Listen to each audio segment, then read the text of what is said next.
Glória a Deus. Então o tema hoje é Viva a Nova Aliança da Graça. Preste atenção comigo. Se eu estou falando viva a nova aliança, porque existe uma antiga aliança. Existe uma velha aliança, ok? Se existe a nova, é porque antes dessa nova teve uma outra, ok?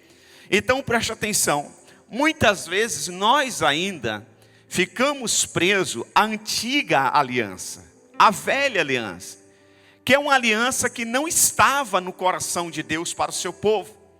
Mas o povo, por falta de sabedoria, por falta de entendimento, pediu essa aliança, pediu essa lei, esse mandamento. E Deus deu, mas não estava no coração de Deus. Sabe aquela coisa que você faz ou você dá para o seu filho, mas que na verdade você está dando porque ele insistiu?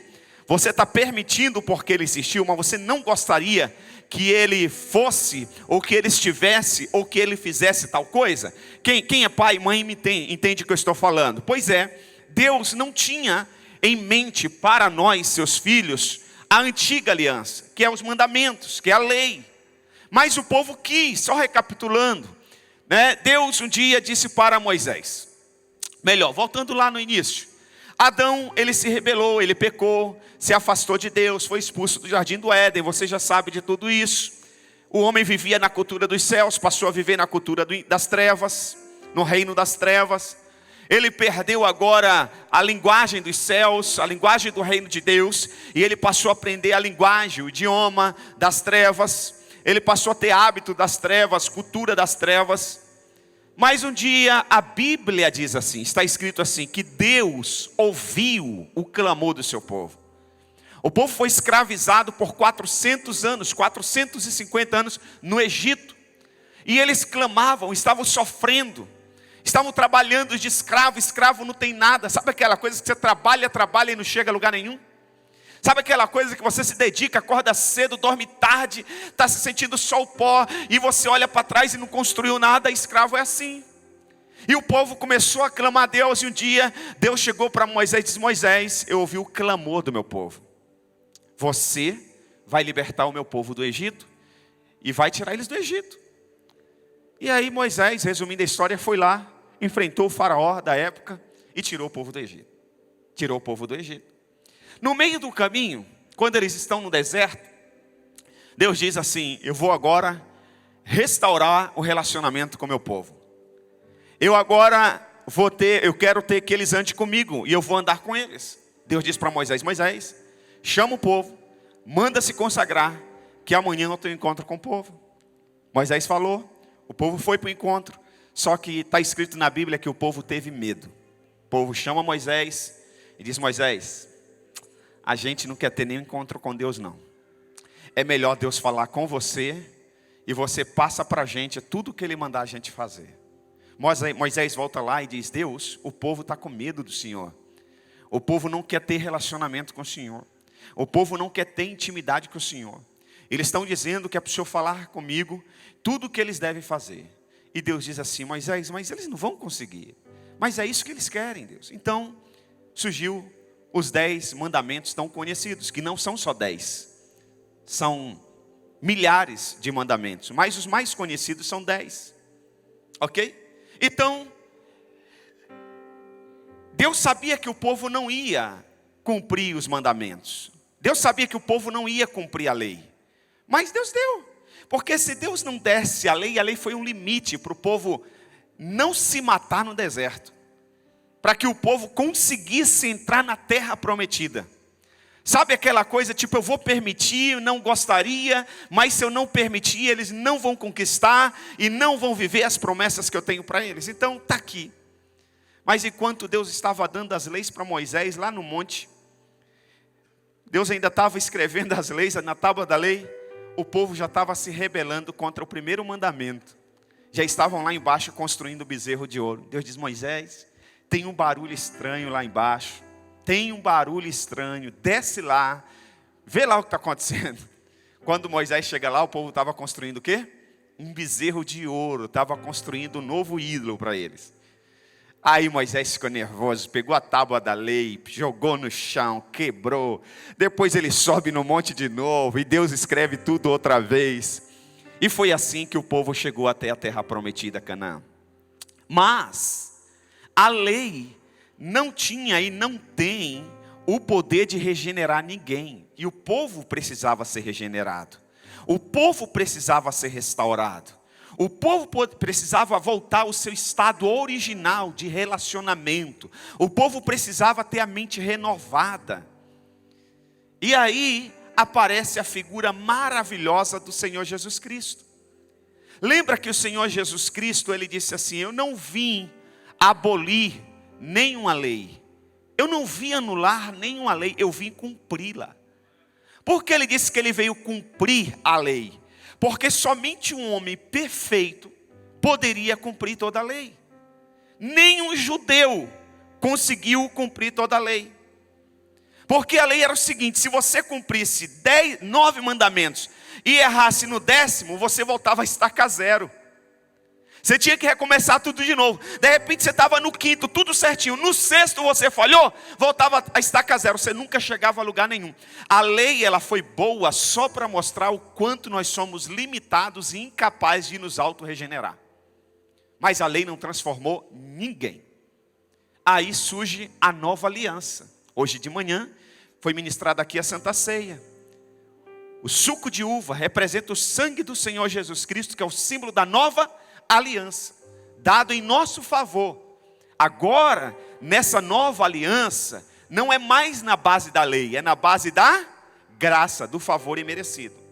Por que na base do favor imerecido? Porque ele, o perfeito, o Cordeiro perfeito, já cumpriu toda a lei. Quem está me entendendo?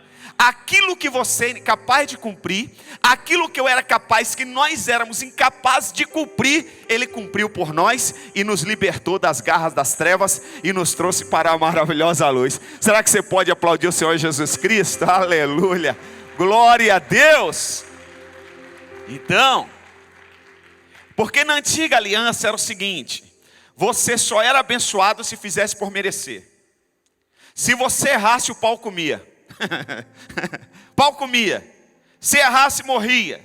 Era preso, era olho por olho, dente por dente. Na lei era assim. Mas na graça é diferente. Então, preste muito bem atenção.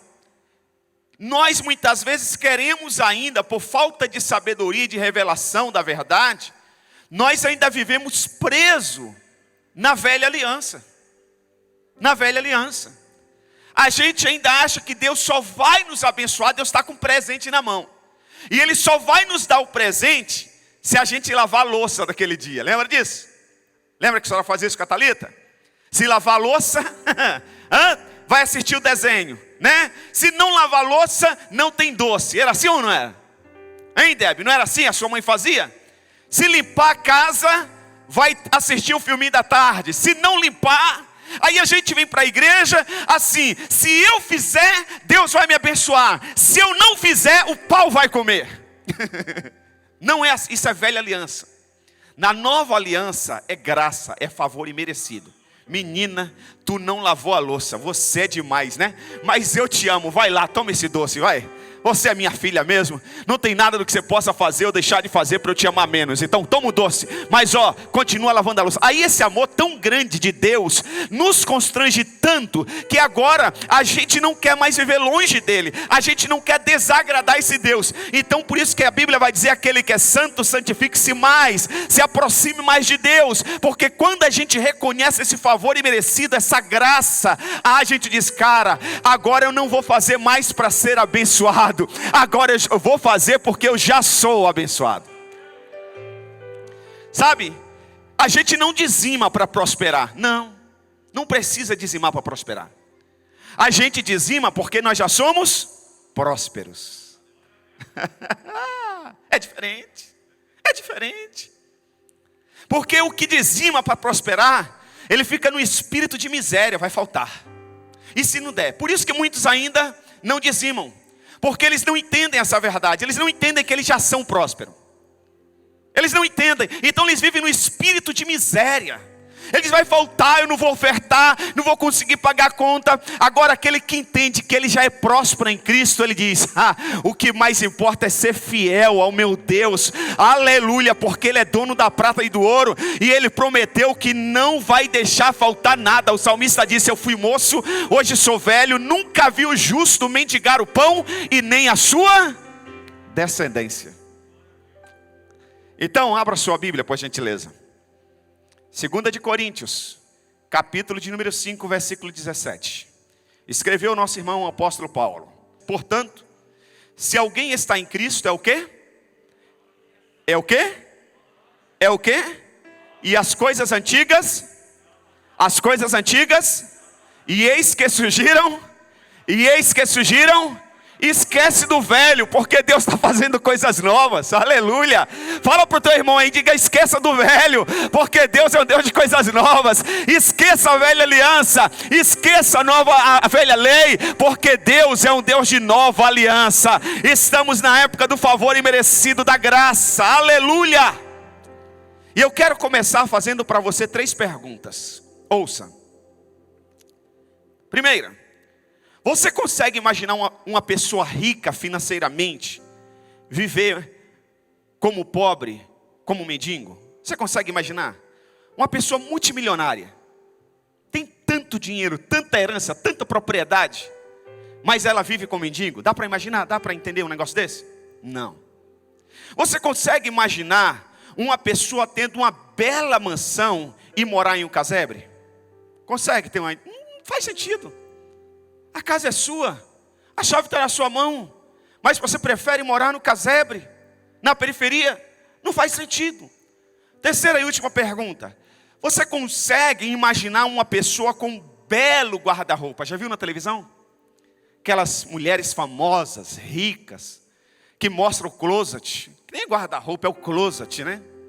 Não sei quantos pares de sapato. Tem sapato que não usa há mais de 1 ano, porque não precisa. Todo dia usa um sapato diferente, né? Roupa para dar de... Mas a pessoa se veste como um maltrapilho. Dá para imaginar um negócio desse? Você diz, gente, mas olha o teu closet, tanta roupa de grife, assinado, cortado por tanto estilista famoso. E você se veste como ninguém? Não dá para imaginar. Não dá para entender. É um negócio de maluco. Mas olha, meus irmãos, na verdade, infelizmente, espiritualmente, muitas vezes nós agimos como essas pessoas que eu acabei de falar. Nós agimos como se fôssemos miseráveis. Nós agimos muitas vezes como se fosse uma pessoa rejeitada. Nós temos tudo, mas muitas vezes vivemos como se nada tivéssemos. Somos filhos amados de Deus, mas vivemos como se fosse por Deus odiados. Nós estamos o tempo todo tentando provar para Deus que nós somos merecedores. A gente está o tempo todo fazendo um sacrifício atrás do outro. Sacrifício muitas vezes até tolos, infantis. Vivemos muitas vezes preso à religiosidade. Porque aquele que vive preso a uma religião, a uma religiosidade, ele vive o tempo todo fazendo por merecer. Quantas pessoas você já viu com os joelhos sangrando, porque eles entendem que alcançaram uma graça, e agora eles têm que pagar, eles têm que fazer por merecer, e eles andam quilômetros a pé, eles andam de joelhos, eles sobem centenas de degraus de joelho, porque eles dizem, eu tenho que merecer. Não, eu não faço para ter, eu faço porque já tenho, aleluia. Eu não amo a Deus para Deus me amar. Paulo diz que eu amo porque Ele nos amou primeiro, aleluia. dia, quando ninguém nos queria, quando nós ainda éramos rejeitados, quando ainda estávamos no Egito, Ele ouviu o nosso clamor, e Ele disse para Moisés: Moisés, vai lá libertar o meu filho do Egito, vai lá tirar o Isaac da escravidão, vai lá, porque eu tenho uma terra que emana leite e mel para Isaac, eu tenho uma vida melhor para Isaac. Não foi para isso que eu criei o Isaac, para viver na escravidão do pecado, da miséria e do sentimento de rejeição. O Isaac é filho, é amado, vai lá, eu amei o Isaac primeiro, e por isso Isaac me ama. É diferente, é diferente, é diferente. O apóstolo Paulo escreve na sua segunda carta aos irmãos da igreja de Coríntios, que se alguém está em Cristo, quem está em Cristo aí? Quem está em Cristo? Alguns não levantaram a mão. Quem está em Cristo? Levanta aí. Só quem está em Cristo levanta a mão e dá glória a Deus. Aleluia. Olha o que o apóstolo Paulo escreve. Aleluia. Se alguém está em Cristo, é o quê? É o quê? É uma nova criação. Em outras versões diz nova criatura. As coisas antigas já fizeram o quê? E eis que surgiram. Interessante que Deus não fala assim, ó, o teu passado não existe mais, e você fica sem nada. Não. Ele diz, o teu passado já ficou para trás, e eu já fiz, não vou fazer. Eu já fiz coisas novas para você. Se aproprie, gente, já tem uma nova aliança. Aleluia, já existe a nova aliança. Ela foi feita lá na cruz do Calvário. A nova aliança existe. Creia, viva, tome posse da nova aliança da graça. É direito seu, Ele te deu. Você não fez nada, mas Ele decidiu te abençoar. É isso que a gente precisa entender. Para vivermos como nova criatura e filhos amados de Deus, precisamos nos ver como os céus nos vê. Você tem que olhar para você e se ver como Deus te vê, cara. Como Deus te vê. Deus não te vê como um desgraçado. Deus não te vê como um miserável. Deus não te vê como um dependente químico. Embora você ainda esteja na dependência química, Deus não te vê assim. Deus não te vê como um adúltero, ainda que você esteja praticando adultério. Não. Deus te olha com uma outra lente. Deus olha para você com um olhar divino, poderoso, de um Pai amoroso. Quando os céus olham para você, o Senhor Deus vê sobre você o sangue do seu Filho amado. Em outras palavras, quando o Senhor Deus olha para o Paulo, Ele não vê um Paulo que nasceu no Acre, Ele não vê um Paulo que não teve um pai presente, Ele não teve um Paulo que quase foi abortado. Quando Deus olha para o Paulo, Ele vê no Paulo o seu Filho amado, Jesus Cristo. O seu Filho amado. Sabe, quando Deus olha para você, meu irmão, minha irmã, Ele vê Jesus Cristo em você. Por isso que Paulo disse, não sou mais eu que vivo, mas Cristo vive em mim. E Paulo continua dizendo, e a vida que agora eu vivo na carne, eu vivo pela fé no Filho de Deus, Cristo Jesus.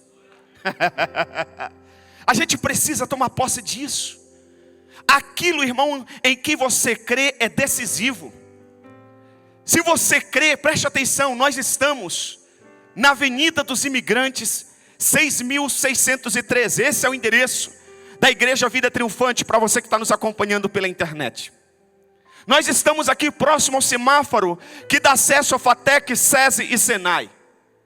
Mas se você colocar na sua cabeça que a nossa igreja está na Avenida São Lourenço, você nunca vai chegar na nossa igreja. O nosso endereço é a Avenida dos Imigrantes, 6.613.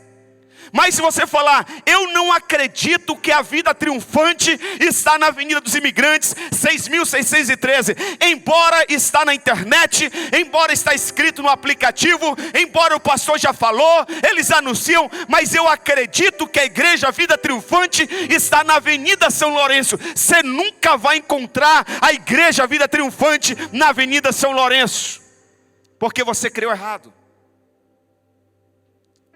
Se você, preste atenção, aquilo em quem você crê é decisivo, querido. Se você crê que você não merece, você nunca vai tomar posse, embora seja direito seu. Se você crê que Deus está com ódio de você, que Deus está triste com você, que Deus está com raiva de você, que Deus está disposto a te castigar, te maltratar, que se você acreditar que Deus te mandou para esse mundo, para você sofrer a vida toda, você nunca vai viver o melhor de Deus nessa terra. Aquilo que você crê é decisivo na sua vida. Por isso que Paulo vai dizer à igreja de Roma, no capítulo de número 12 de Romanos, ele vai dizer assim: não vos conformeis com o presente século. Aí ele diz, continua dizendo, mas transforme, aleluia, pela renovação da sua mente, não é do coração, é da mente. Porque só desce para o coração aquilo que primeiro nasce na mente. Se você crê errado aqui, vai descer errado para o coração. Se você crê que quando a esmola é demais, o santo desconfia, você nunca vai viver o melhor de Deus. Se você crê que alguém está querendo te ajudar, mas você crê de maneira errada, achando que a pessoa quer tirar proveito de você, você nunca vai crescer. E esse é um problema do Brasil, viu? Esse é um problema de quem já foi escravo um dia. Porque escravo só tem comida se trabalhar. Segura essa. Escravo só tem moradia se trabalhar. E mesmo assim ainda não é o melhor, ele come o resto. Ele come a sobra do seu senhor. Então, na antiga aliança, o povo estava na escravidão do Egito.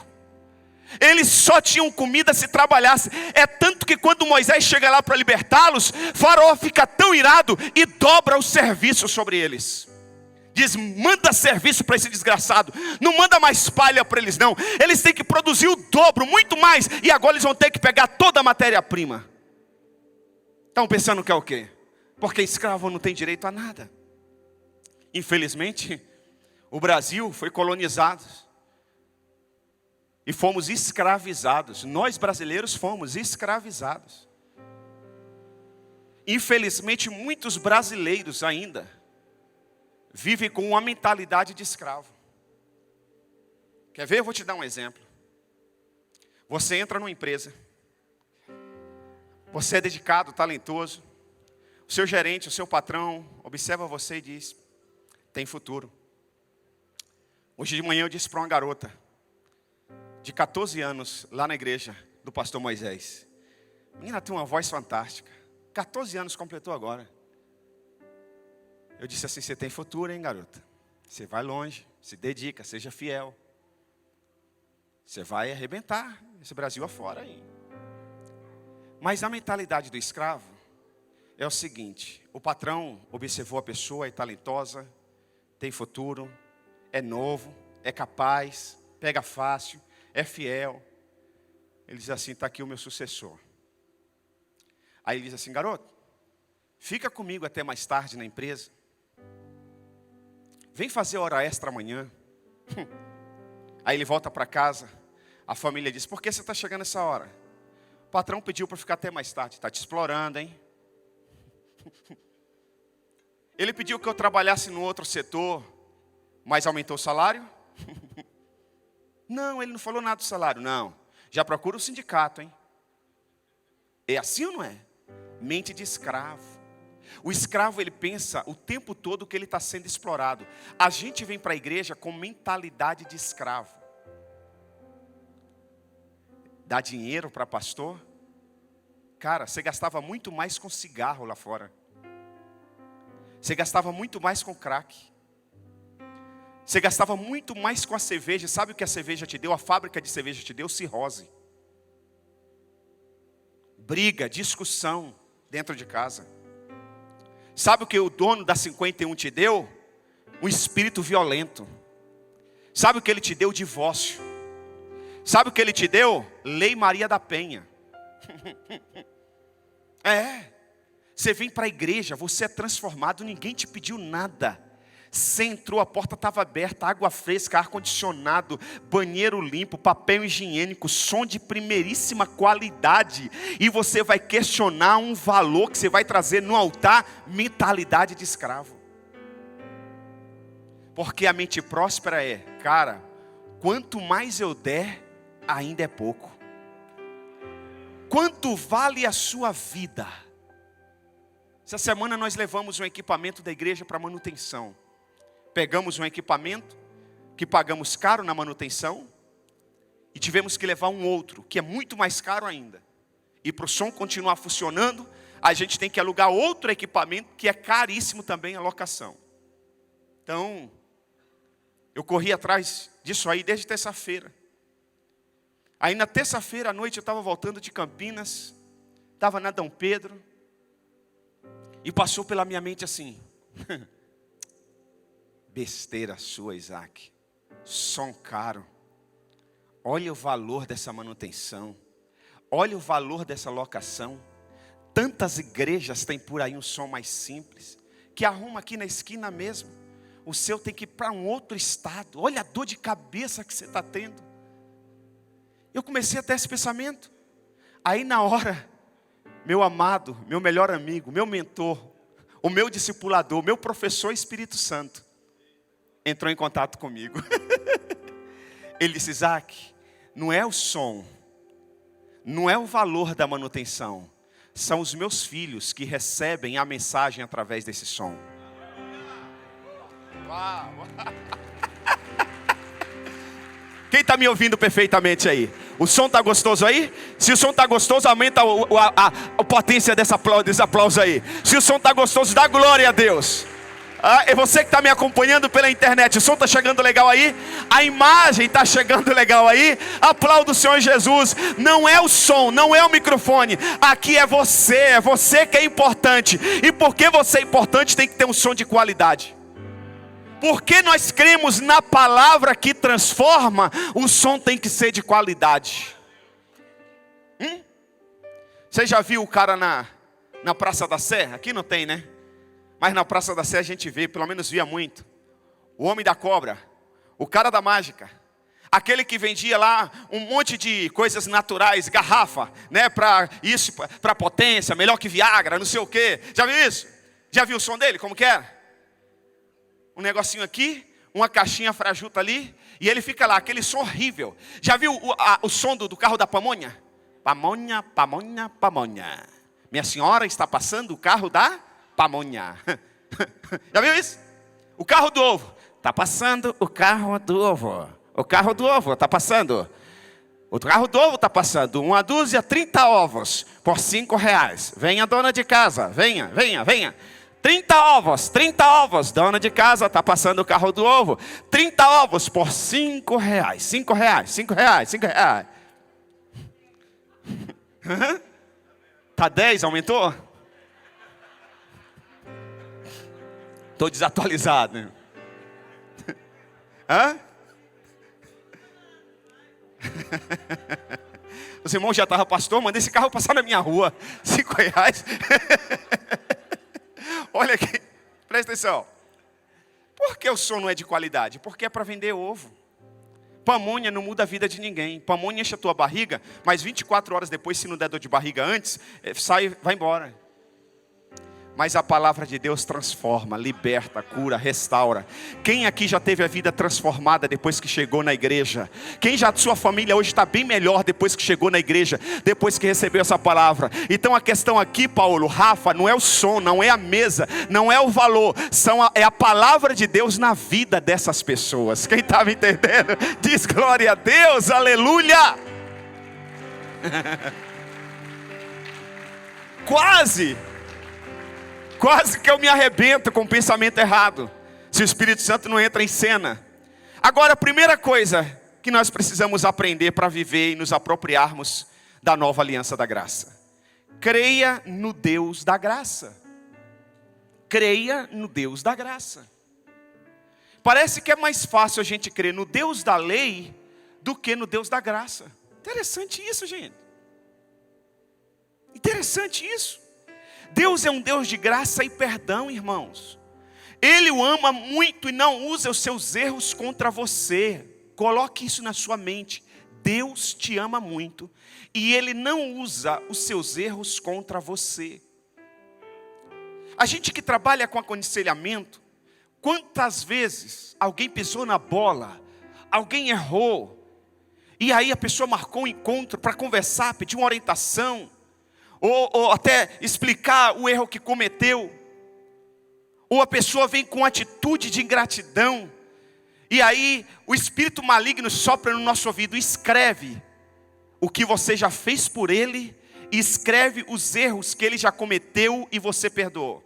Quantas vezes? Mas sabe o que o Espírito Santo ministra no meu coração? Não escreve erros, só escreve os acertos. Deus nunca vai usar os seus erros contra você. Deus nunca vai usar o seu pecado contra você. Deus, Ele te ama. Deus é um Deus de graça e de perdão. E não é porque Ele é um Deus de graça e de perdão que eu vou pecar. É porque Ele é um Deus de graça e de perdão que eu decido não pecar nunca mais. Aleluia! Eu busco estar no centro da vontade dEle. Ele me ama muito e não usa os meus erros contra a minha pessoa. Acredite nisso. Isso é acreditar corretamente. João vai escrever no livro que tem o seu nome, João capítulo 1, versículo 17, ele diz assim, olha aqui. Pois a lei foi dada por intermédio de Moisés. Quem deu a lei? Foi através de Moisés.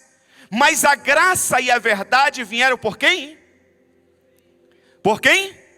Intermédio de Jesus Cristo. A graça e a verdade. Por isso que Jesus disse assim, conhecereis a verdade, e a verdade vos libertará. Por que Jesus disse isso? Para nós talvez não faça tanto sentido o que Jesus disse, mas para os judeus faz. Para os judeus fazia muito sentido. Por que fazia muito sentido para os judeus?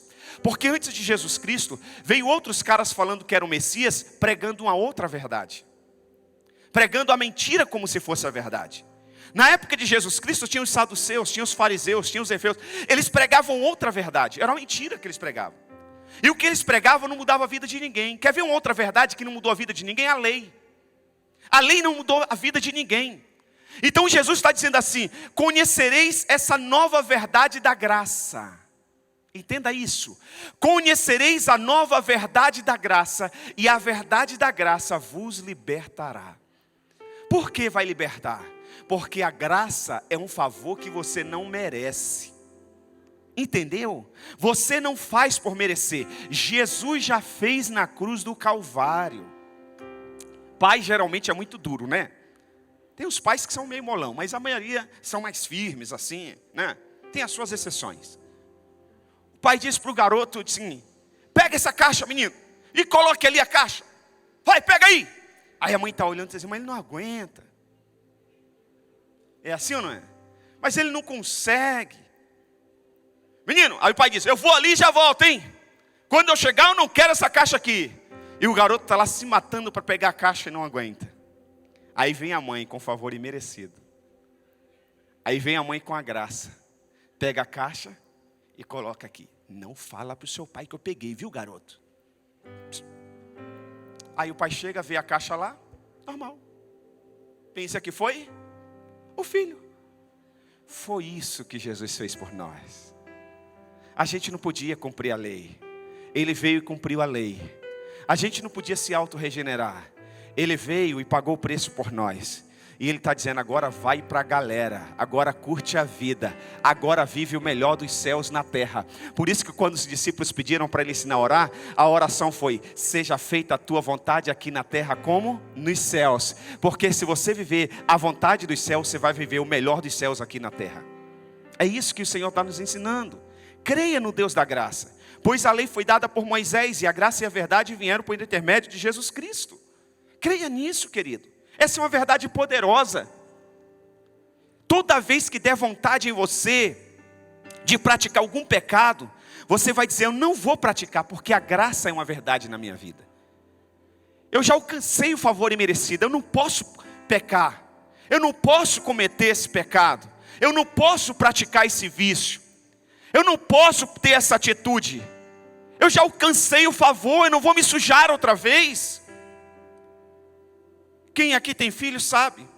Felipe está ali com 2. Rebeca deve passar por isso o tempo todo. Dá banho nos garotos. Coloca uma roupa limpinha. Aí daqui a pouco ela diz assim: menino, você tomou banho agora, não vai para o chão, está com pijama, não se suja. Aí daqui a pouco o que acontece? Estão todos sujos. Mas o Felipe também fez isso. A Rebeca também fez isso quando era criança. Só que hoje são adultos. Quando colocam a roupa limpa, chega lá no tênis dele, tenta pisar. Opa.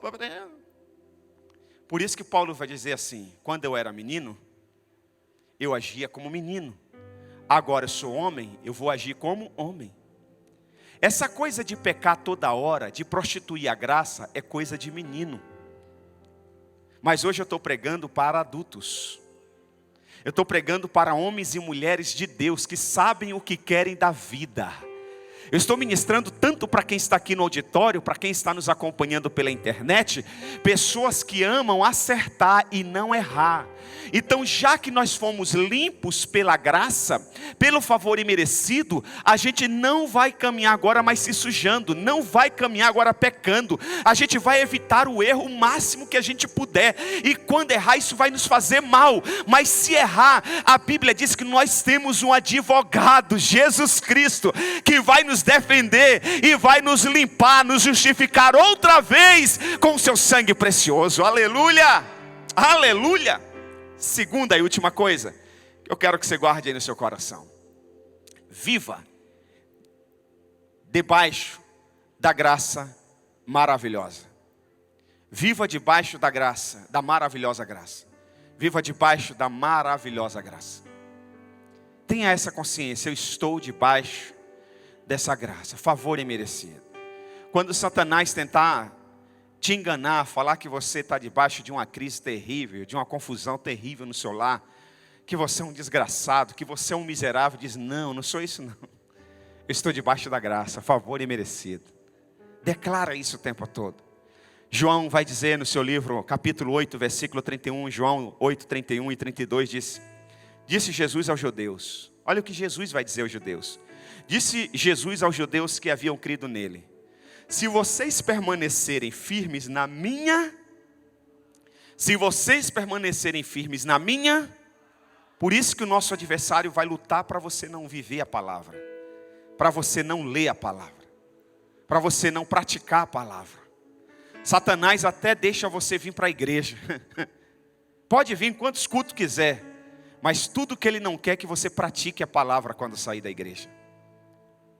Por isso que muitos aqui, quando voltam para casa, encontram um ambiente tão horrível, de agressão, de palavrões. Às vezes a gente sai aqui, já na saída do estacionamento, Satanás já prepara as armadilhas para a gente perder a paz, para a gente xingar, voltar à velha prática. Porque o segredo está em permanecer na palavra. Se vocês permanecerem na minha palavra, verdadeiramente serão o quê? Serão o quê? Meus discípulos, e conhecerão o quê? A verdade. E a verdade vai fazer o quê? Somente a palavra de Deus liberta o homem. Romanos, capítulo 6, versículo 14 vai dizer. Paulo vai escrever à igreja de Roma: pois o pecado não,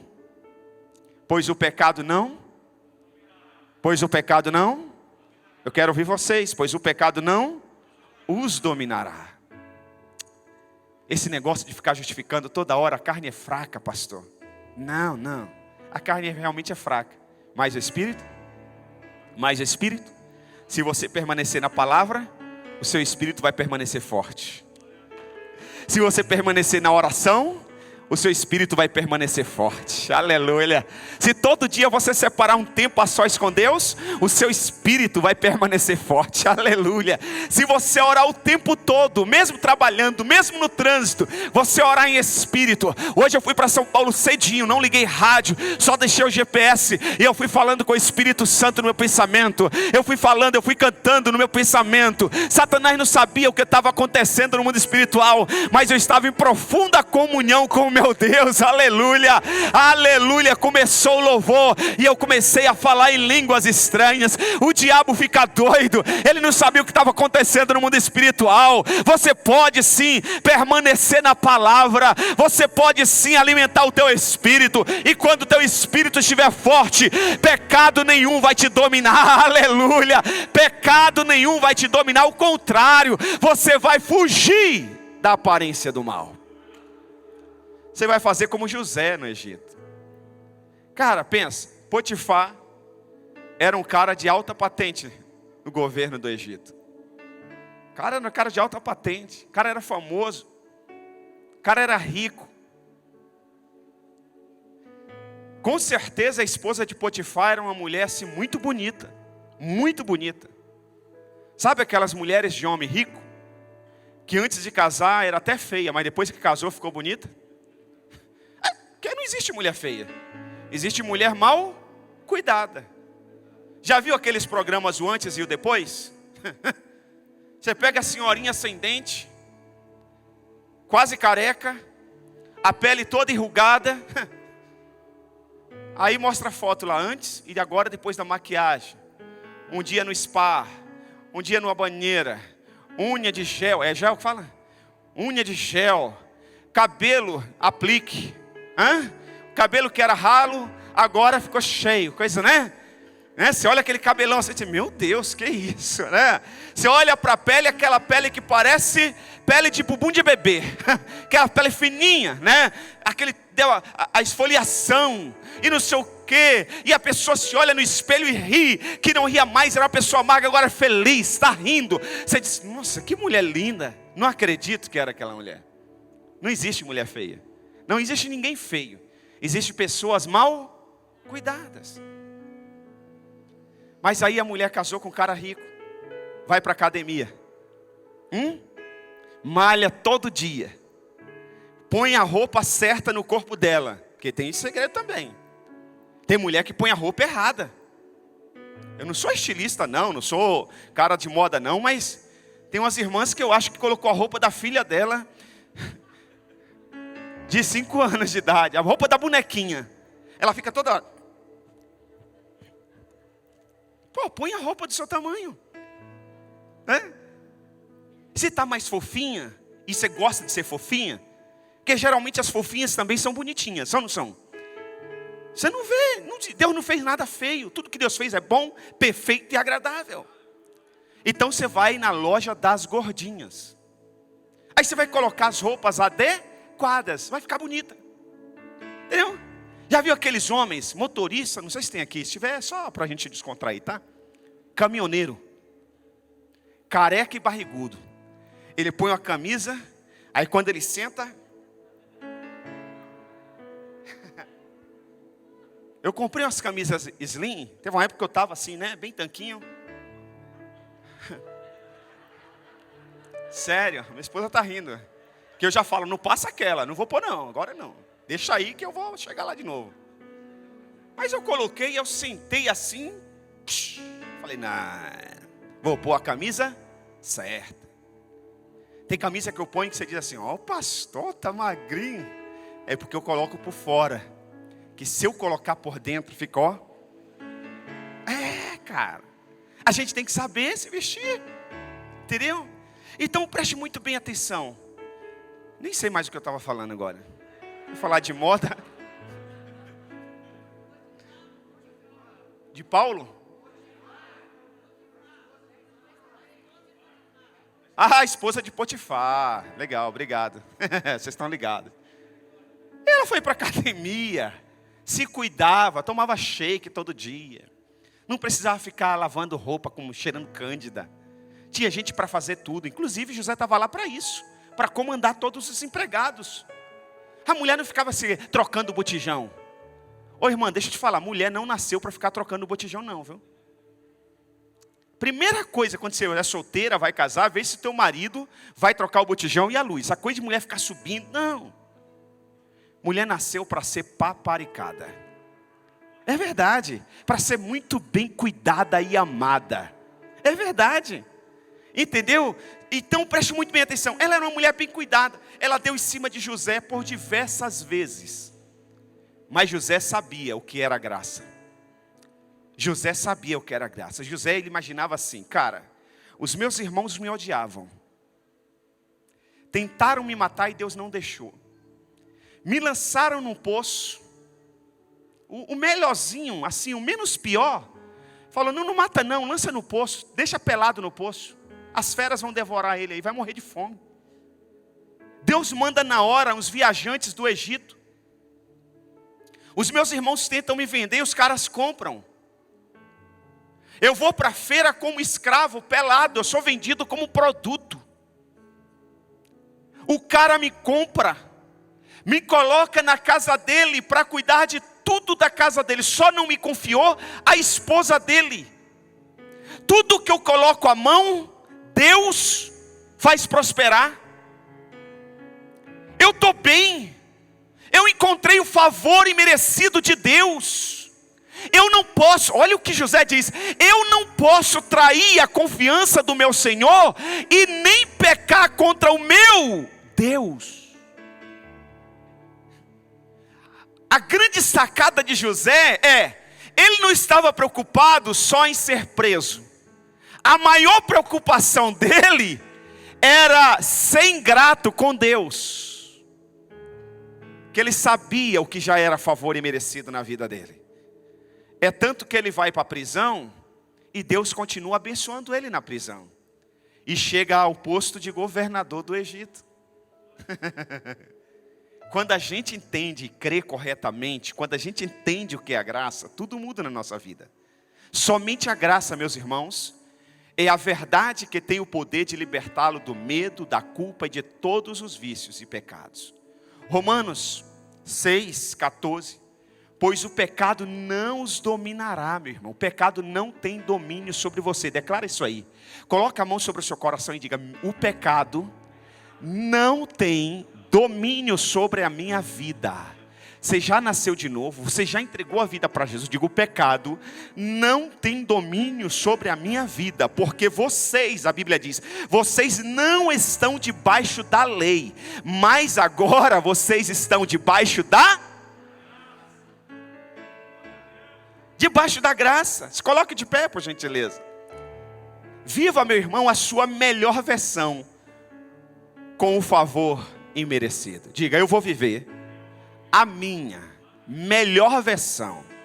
Viva a sua melhor versão. Porque se você pensar corretamente, se você crer corretamente, você vai viver corretamente. Imagina, eu tenho aqui algumas chaves no meu bolso. Essa chave aqui dourada é da minha sala. Essa outra chave mais comprida é da minha casa. Você imagina se eu chego agora na minha casa, a casa é minha. Imagina, a minha casa, o meu endereço, eu chego lá e tento abrir a sala da minha casa com essa chave dourada. Ou eu chego aqui agora, depois do culto, na minha sala na igreja, e tento abrir com a chave da sala da minha casa. Não vai dar certo. Eu tenho acesso, eu tenho direito de entrar na minha sala, mas eu estou com a chave errada. Você está na igreja, você é amado de Deus, você é querido de Deus, você está se esforçando ao máximo do jeito certo, mas muitas vezes está com a crença errada. Esse que é o problema de muita gente. Mas se você crer corretamente, você vai viver corretamente. Sem julgamento, nós estamos aqui para julgar. Mas porque muitas pessoas têm recaídas, que ninguém quer viver nas drogas, ninguém quer viver na bebida. Mas porque muitas pessoas até vão para a clínica de recuperação, ficam um tempão sem fazer uso da droga, mas de repente ele tem uma decepção é um não na empresa, é um confronto no casamento, é alguém que não fez o que ele gostaria ou ela gostaria. Aí ela volta naquela hora, volta para as drogas. Por quê? Porque ela pensa errado dela mesma. Sabe o que o diabo sopra no ouvido dela para ela voltar para as drogas? Você não presta mesmo. Você não tem jeito. Está vendo aí? Perdeu o emprego de novo. Todo mundo dá certo, só você. Então você tem que usar droga. Você nunca vai ser feliz. Você nasceu para sofrer. Então se você quer um momento de prazer, de alegria, de descanso, você tem que beber. É isso que ninguém. Jovem, para você ser alegre, ir para balada e se divertir, tem que beber, tem que usar droga. Menina, para você se sentir amada, você tem que beijar todos na madrugada.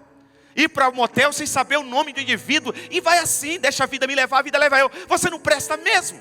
Ninguém te ama, ninguém te quer. Aí ele crê erradamente. Ele vai ter uma prática errada, uma vida errada, vai viver errado. Mas quando você crê corretamente que você é amado de Deus, que você é imagem e semelhança do Deus Todo-Poderoso, que você é especial, você é precioso, você é admirável, tudo muda na sua vida. Tudo muda, tudo muda. Hebreus capítulo 13, versículo 25.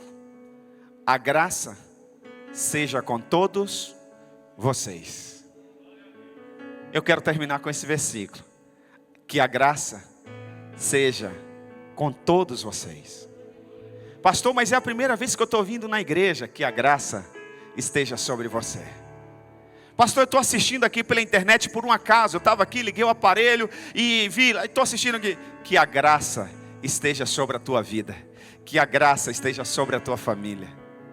Pastor, mas eu já errei muito, eu já pequei muito, eu já fiz muito mal. Que a graça esteja sobre você. Só estamos aqui pela graça. A graça é o favor imerecido.